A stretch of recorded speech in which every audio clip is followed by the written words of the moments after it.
life is too expensive for average people. Housing's too expensive, childcare's too expensive, transportation, education, and too much wealth concentration has happened in this country. Corporations and the wealthy have way more power and control versus the average working person.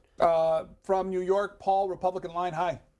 Yes, good morning, gentlemen. Thank you so much for the opportunity to Good morning. express a few ideas. Mr. Smith, a very impressive man.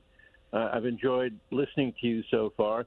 I think one of the issues that we have in the public here, especially in New York, when we see that letter D in front of a gentleman's name, we automatically have a kind of a visceral response to what the Democrat Party is all about.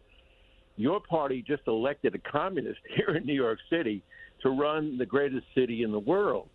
And I think that when you have that earlier caller who you claim made some personal attacks, I didn't see it that way, but I think you have to understand that you're in a party that the general public just simply does not agree with, that in terms of their overall policy.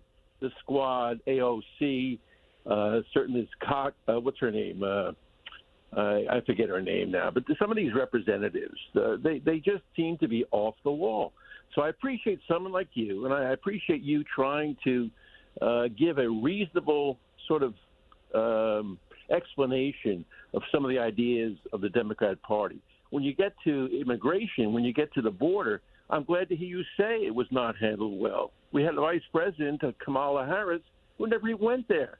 And again, they're all Democrats. So that's one of the reasons you get the kind of response you get from the general public. I understand. And look, I represent the Seattle Bellevue area. I am deeply frustrated by the governance that was done in the Seattle-King County area by a far left approach to governing. We've had a major problem with crime, homelessness, drug abuse. We haven't built enough housing because we're drowning in process and inclusion instead of a focus on getting things done. I think Ezra Klein's book, Abundance, describes that quite well.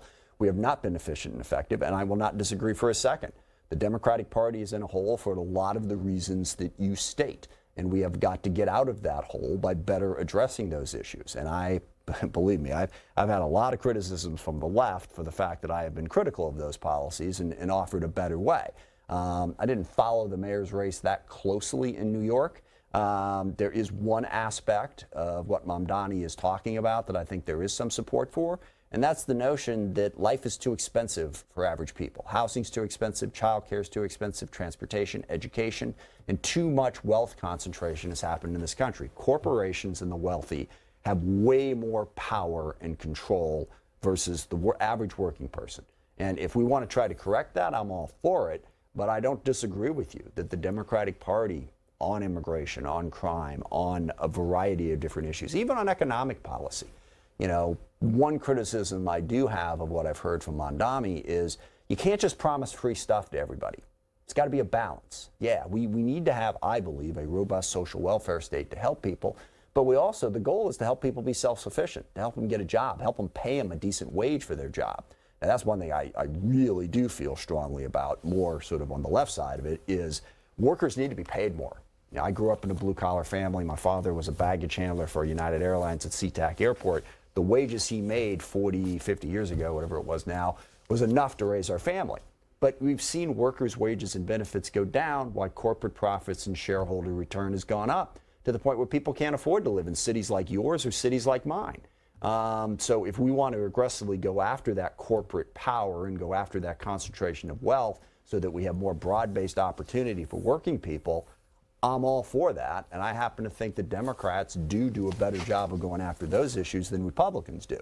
So, I have no problem with trying to work to make our party better and have it address some of those issues.